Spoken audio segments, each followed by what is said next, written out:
Allahu aliman hakiman. Liyudkhilal mu'minina wal mu'minat jannatin tajri min tahtiha al-anharu khalidina fiha wa yukaffiru anhum sayyi'atihim wa kana dzalika 'indallahi fawzan 'azima. Asyhadu an la ilaha illallah wahdahu la syarika lah. Lahul mulku wa lahul hamdu wa huwa ala kulli syai'in qadir. Wa asyhadu anna Muhammadan abduhu wa rasuluhu la nabiyya ba'da ila yaumil akhir. Allahumma shalli wa sallim wa barik ala Muhammad wa ala ali sayyidina Muhammad. Wa qala ta'ala a'udzu billahi minasyaitonir rajim. Bismillahirrahmanirrahim. Ya ayyuhalladzina amanu sabiru wassabiru warabitu wattaqullah wattaqullaha la'allakum tuflihun. Wa qala ta'ala aidan wattaqullaha wa'lamu annallaha ma'al muttaqin. Wattaqullaha wa'lamu annallaha syadidul iqab. Wattaqullaha wa'lamu annallaha min kulli syai'in qadir. Wa qala Rasulullah SAW, innallaha thayyib la yaqbalu illa thayyib. Bapak-bapak, ibu-ibu, seluruh jamaah sholat maghrib yang dimuliakan Allah, syukur kita pada Allah pada malam hari ini atas izin dan ridha dari Allah Azza wa Jalla kita bisa bertemu, berkumpul dalam rangka bersama-sama untuk menambah kealiman, kefakihan kepada dinul ahad al-Islam ini. Sebelum lanjut sholawat dan salam, semoga tetap terlimpahkan, tercurahkan kepada qudwah hasanah kita Rasulullah Muhammad sallallahu alaihi wasallam.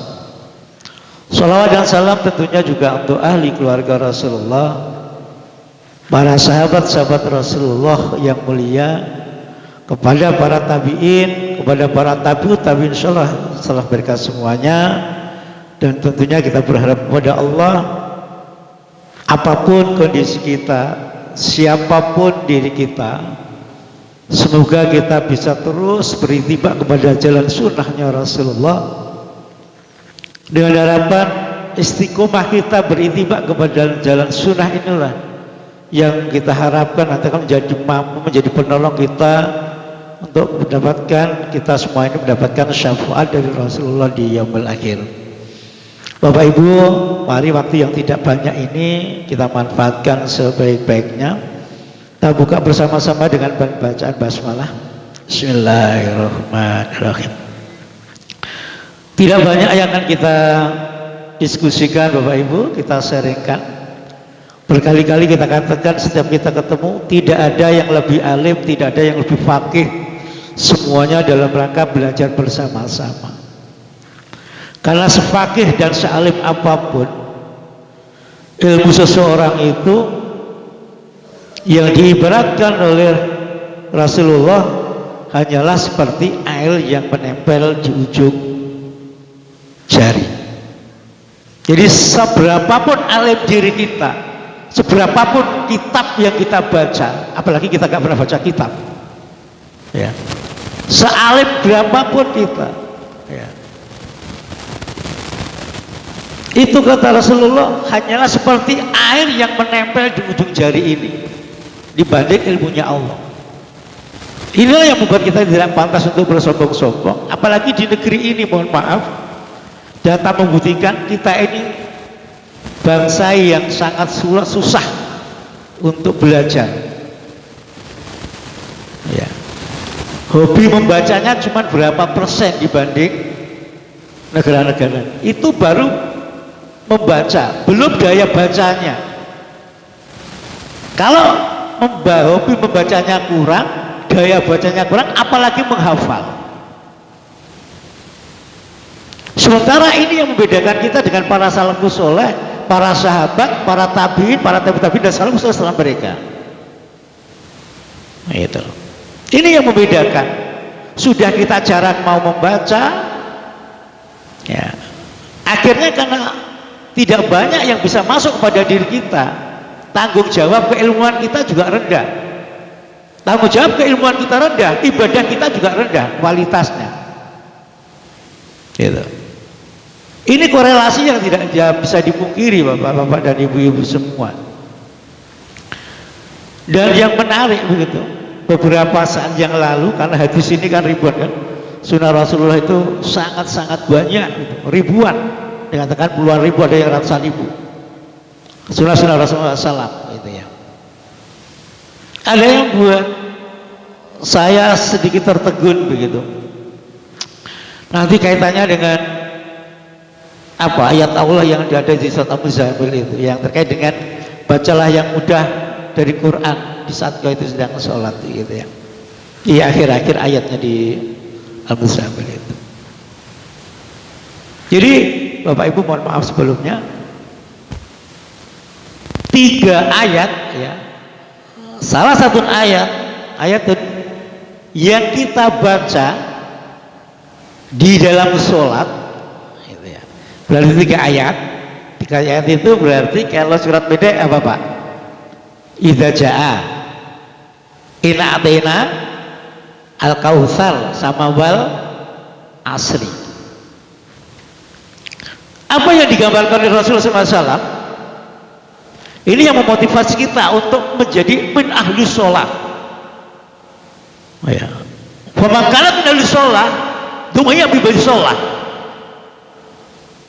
Siapa yang akan menjadi ahlinya sholat, dia akan masuk pintu surga lewat bab sholat.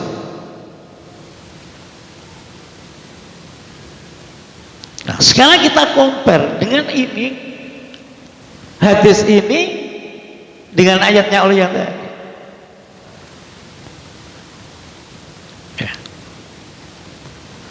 3 ayat yang kita baca di dalam sholat, ya, nanti silakan dicari gitu. Kalau masalah hadis ini puluhan ribu, bisa ratusan ribu.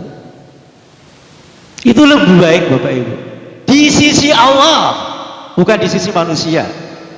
Kalau manusia standarnya kan harta dan seterusnya. Ya, tapi berarti kita katakan bahwa Rasulullah SAW itu tidak meninggalkan harta, tidak mewariskan harta, tidak mewariskan dirham, dinar, tidak. Rasulullah itu yang diwariskan itu adalah ilmu.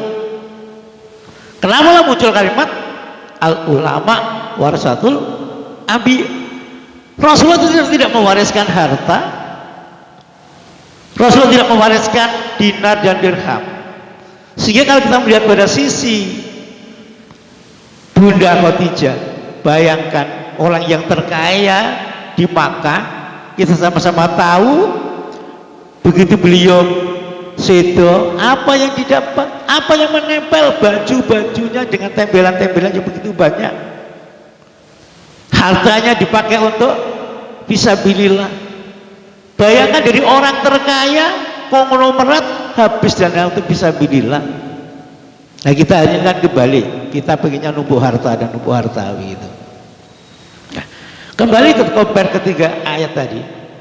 Dari 3 ayat yang dibaca di dalam sholat, di sisi Allah, sekali lagi di sisi Allah, bukan di sisi manusia, itu lebih baik dibandingkan panjenengan semuanya itu mendapatkan apa Bapak kira-kira gambarannya? Mendapatkan lembu yang sedang bunting, gemuk dan besar. Ya. Seandainya harga orang yang sholat dengan 3 ayat tadi dibaca, ditunaikan haknya, itu bayarannya seperti mendapatkan lembu yang bunting, gemuk dan besar. Sehingga menjadi ahli sholat ya semampu kita. Kalimat fattaqullah mastata'tum itu di sini muncul gitu ya. Sama Bapak Ibu, kita kesempatan adik-adik yang muda-muda itu jadi imam, sama di sana pun juga sama. Di masjid saya juga sama, orang tua-tua sudah di belakang, semua yang jadi imam itu anak-anak muda dan gantian, sama. Untuk proses taurid, pewarisan nilai dan menjadi seorang kekiada, pemimpin. Gitu. Sehingga Bapak Ibu, ini harapan kita proses itu muncul. Ya, sehingga mudah-mudahan dengan kabar awal ini membuat kita istiqomah, menjadi ahli sholat. Saya katakan tadi, faman kanat min ahli sholat du'a min babis sholat. Barang siapa menjadi ahlinya sholat, dia akan masuk surga, masuk ke jannah dengan pintu yang namanya babus sholat. Ini yang sering kita pakai untuk motivasi diri kita masing-masing. Dulu sering tak coba kepada teman-teman dan Bapak Ibu, saya pernah bertanya vulgar gitu, Bapak sudah pernah sholat duha 12 rakaat? Sudah Pak? Selama hidup panjenengan dengan usia panjenengan ini sudah pernah sholat 12 rakaat? Bu? Belum pernah? Sekalipun? Allahu Akbar.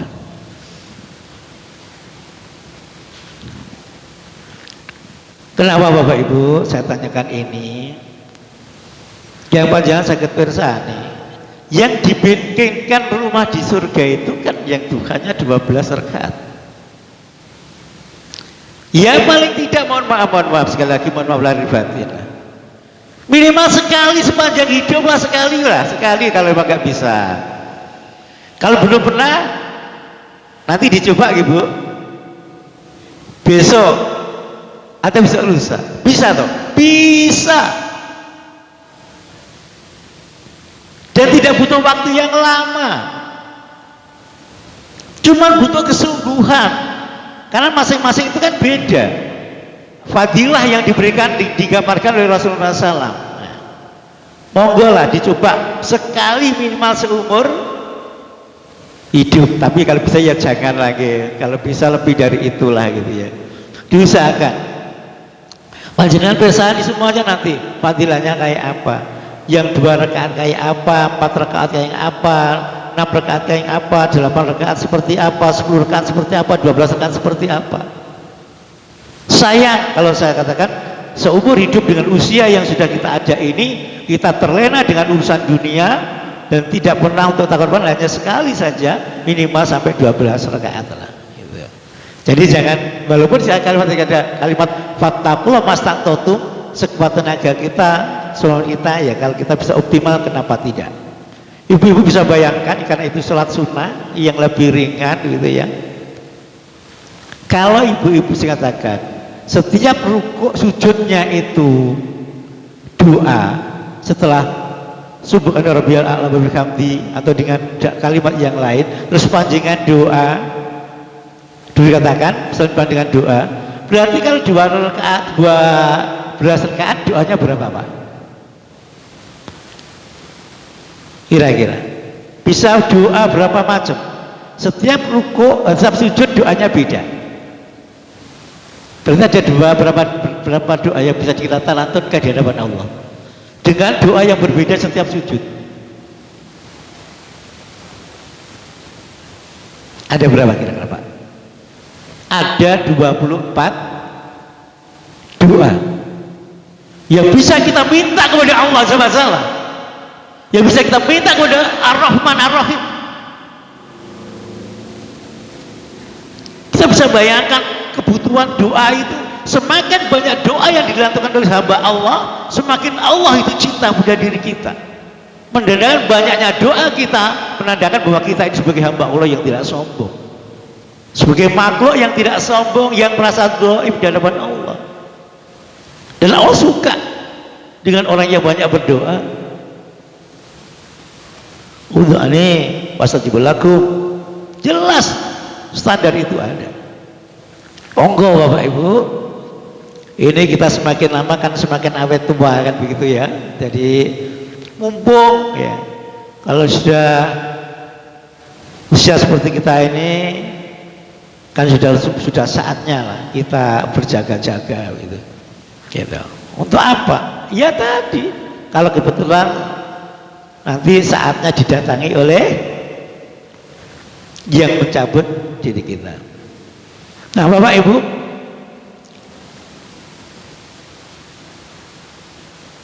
ada satu ayat yang menarik, satu ada di surat Al-Baqarah yang kita sama-sama diskusikan begitu ya.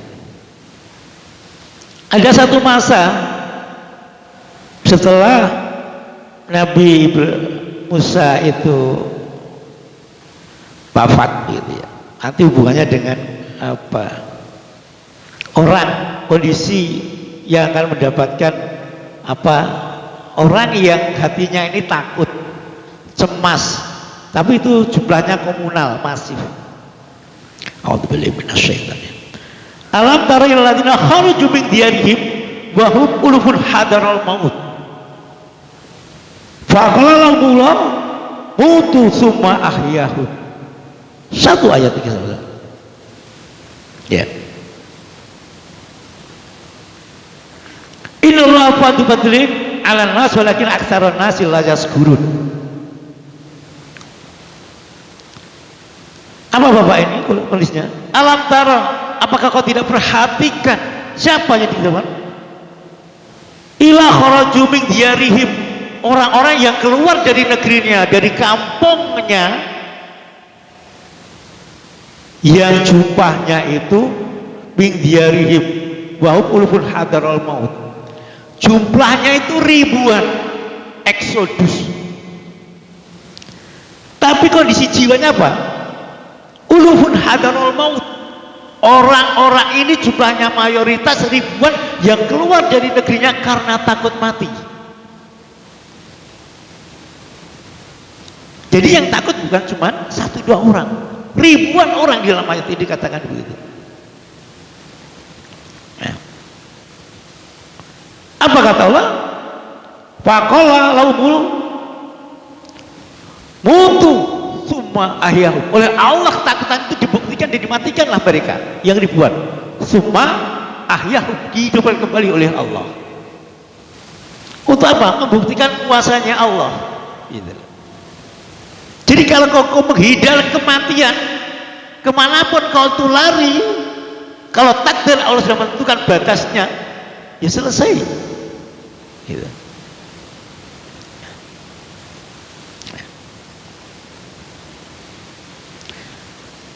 Innallaha fadlu 'alan nas walakin aktsarun nas la yashkurun. Sesungguhnya Allah ini memiliki, untuk Allah diberikan kepada manusia itu apa? Al-fadlan, keutamaan yang diberikan kepada manusia sesuai dengan levelnya. Walakin aktsarun nas la yashkurun. Tetapi banyak dari manusia ini begitu diberikan banyak kemuliaan oleh Allah, kemudian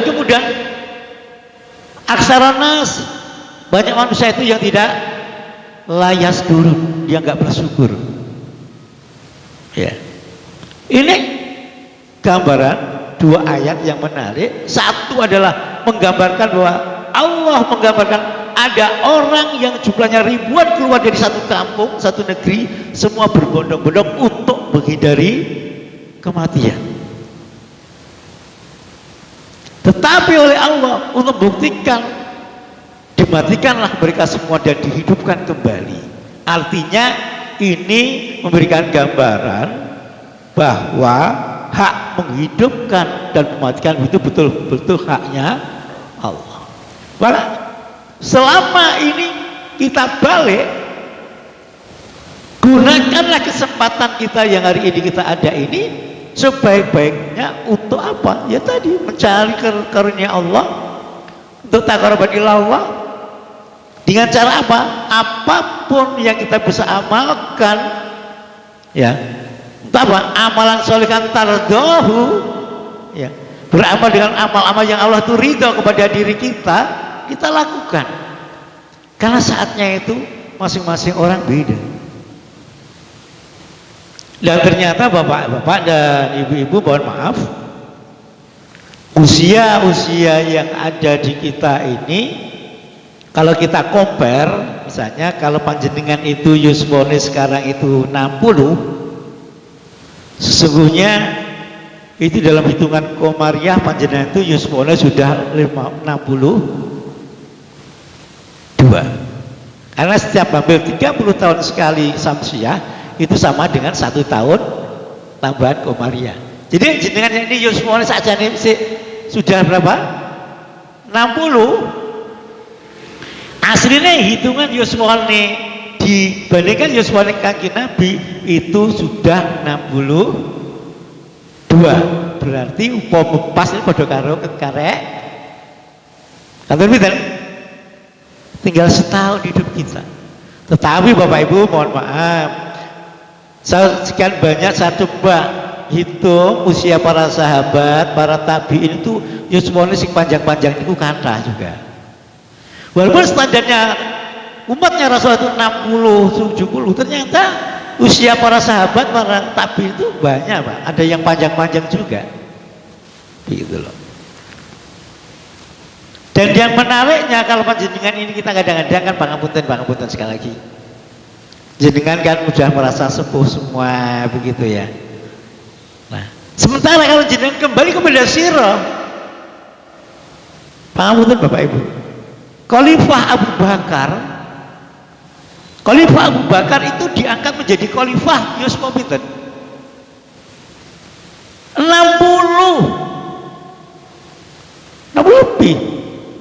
Jadi bayangkan di saat menurut kita itu usia sudah purna, Allah kasih amanah seorang Sayyidina Abu Bakar untuk menjadi seorang khalifah memimpin negara ini. Jadi tidak ada dalam konsep ini amanah itu untuk yang muda. Tidak.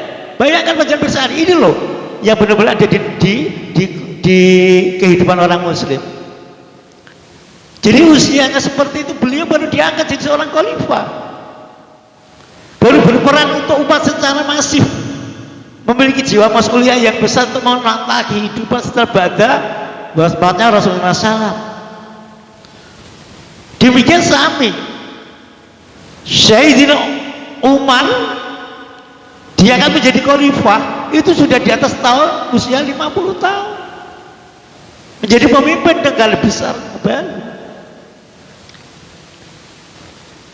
Apalagi mohon maaf, berkali-kali saya katakan Sayyidina Utsman berapa? 70 diangkat jadi khalifah. Sayyidina Ali sama 60-an tahun. Jadi sekali lagi berkali-kali katakan mari tetap bersemangat menebarkan kebaikan, dapat amanah baru ya. Jangan hanya sibuk untuk beribadah pribadi. Kalau pribadi itu nanti takutnya kalau jatahnya kurang untuk mendorong amal-amal yang lain. Justru usia seperti itulah saatnya kita betul-betul menebar kebaikan ini di tengah masyarakat. Banyak berperan di tengah masyarakat kalau sudah usia mendekati seperti itu, karena itu yang dicontohkan oleh para sahabatnya kan Rasulullah SAW. Jadi bandingannya itu Bapak Ibu, jangan asik begitu dengan dirinya sendiri. Maksudnya menghindar dari kesibukan dunia, sibuk beribadah, tetapi tidak mementingkan urusan orang lain. Bagaimana compare-nya? Oke, kita sibuk dengan urusan pribadi kita, ibadah kepada Allah, tapi jangan lupakan fungsi sosial kita, fungsi kemasyarakatan kita, apa yang bisa kita tebarkan kebaikan di tengah masyarakat kita optimalkan untuk mendulang pahala dari Allah. Jadi konsep hidup ini ya sekarang itu kebalik, begitu purna ya sudah pokoknya diem di rumah terus untuk urusan pribadi gitu. Sementara yang dicontohkan oleh Rasulullah, digambarkan oleh para khalifah setelahnya adalah usia ini mereka baru berperan semakin besar untuk urusan umat. Ya, mindset inilah yang sekarang mohon maaf yang harusnya menjadi pemahaman kita bersama. Di saat kita tidak terikat dengan urusan-urusan kedinasan, ya saatnya lah kita justru banyak berbuat di tengah masyarakat. Fungsi sosial kita, fungsi kemasyarakatan kita untuk amal soleh di situ. Jangan menarik diri. Semakin tidak banyak kegiatan, semakin cepat tua bahasa kita nanti. Semakin melokro karena begitu. Tapi semakin banyak amal yang kita bisa emban, kita akan menjadi investor amal kita itu banyak. Karena biasanya, mohon maaf Bapak Ibu, orang yang bisa wirawiri itu biasanya nanti yang doakan banyak. Ya. Yang kita itu kadang nggak tahu sih kita didoakan oleh siapa saja. Tapi kalau kita sibuk hanya urusan diri kita sendiri, fungsinya sosialnya tidak ada. Takutnya, mohon maaf, takutnya kalau ibadah pribadi kita ini kurang untuk menambal apa? Dosa-dosa kita di masa lalu. Gitu loh. Takutnya kalau kurang amal-amal kita ini, justru Yuswo yang semakin tua ini aktivitas sosialnya harus di satu, mesti insya Allah tambah sehat karena semakin energik, pendulang pahalanya juga semakin besar. Gitu loh. Maka janganlah merasa untuk terlambat berbuat ini. Mumpung kita masih diberikan oleh Allah kesempatan umur, gunakan sebaik-baiknya menjadi orang-orang muslim, ya, menjadi orang-orang muslim terus untuk banyak berbuat baik di tengah masyarakat. Mau jadi pengurus takmir atau menjadi Pak RT yang bisa menarik menjadi orang-orang warganya menjadi orang-orang ahli ibadah, tidak ada masalah. Jadi fungsi sosial inilah sesungguhnya yang dicontohkan oleh para sahabat Rasulullah di saat usianya sudah semakin tua. Nah, mudah-mudahan ini bisa menjadi mindset kita bersama. Jadilah kalau kita nanti harus wirawiri kemana dan seterusnya, ya insya Allah lah itu cara Allah. Apa? Cara Allah berikan kesempatan kepada diri kita. Ya. Jadi cara Allah untuk berikan kesempatan kepada diri kita untuk dibilang pahala.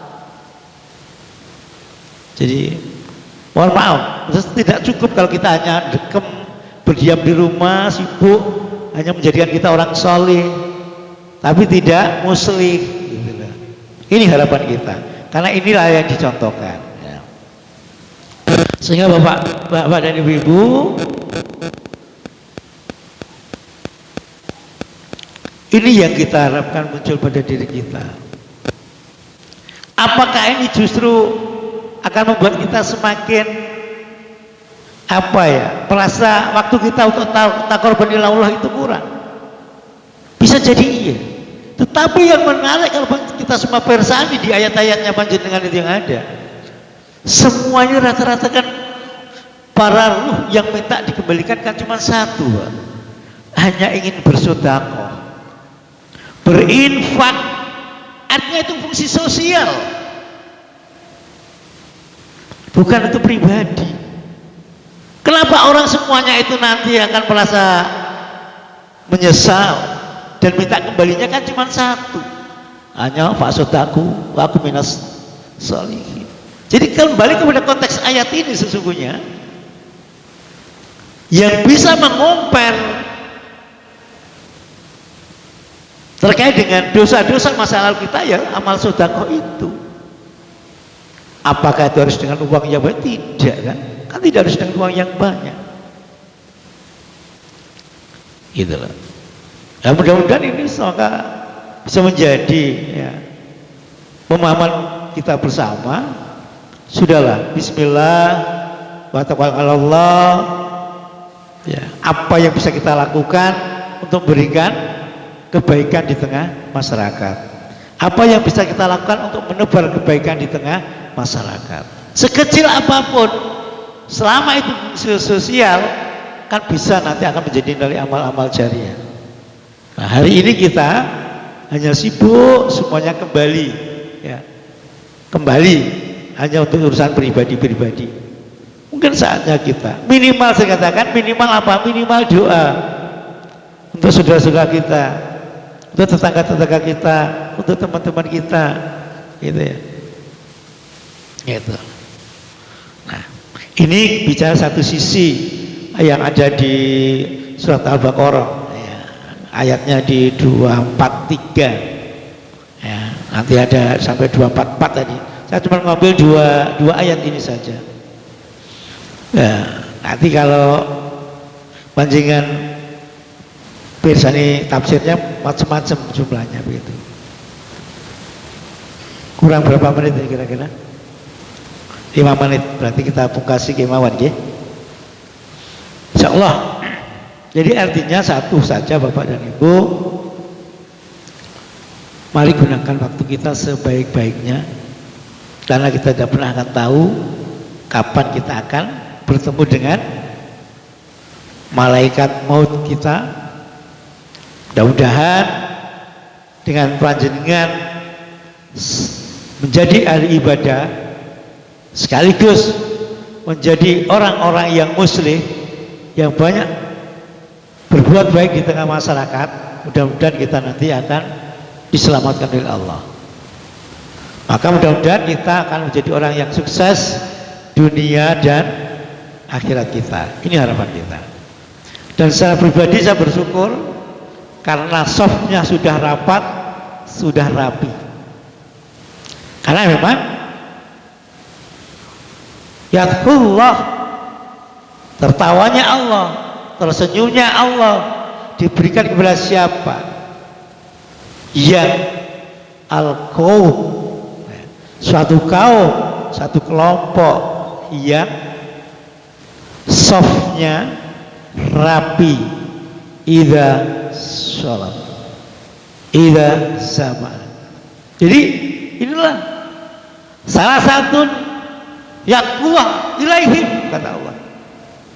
Allah tersenyum kepada orang-orang yang sholatnya itu rapi, sama dengan yang jihad fisabilillah rapi. Allah itu sangat cinta kepada kelompok itu. Dan mudah-mudahan ini menjadi gambaran sholat panjenengan yang sudah rapi, yang sudah rapat dan lurus. Mudah-mudahan ini menjadikan kita semua menjadi kelompok orang-orang yang Allah itu cinta kepada diri kita semuanya. Kita pertahankan ini baik-baik. Nah, mudah-mudahan selain itu adalah salah satu lagi adalah orang yang rajin sholat malam. Allah itu juga cinta kepada orang-orang personal ya hamba Allah yang mau sholat malam. Silakan menjadi ahli sholat, termasuk sholat malam, walaupun tidak harus 11 rakaat. Monggo semampunya. Berkali-kali kita katakan, mudah-mudahan menjadi bekal kita semua bapak-bapak dan ibu-ibu untuk kita saling untuk memberikan tausiah, saling menasihati. Mudah-mudahan kita nanti akan selamat dunia hatta akhirah. Dan mudah-mudahan kita semua akan menjadi orang-orang yang salim, yang selamat dunia hatta akhirah. Dan mudah-mudahan kita menjadi orang-orang yang karim di dunia hatta akhirah. Mulia dunia, mulia akhirat. Demikian ihdinas siratal mustaqim. Wassalamualaikum warahmatullahi wabarakatuh.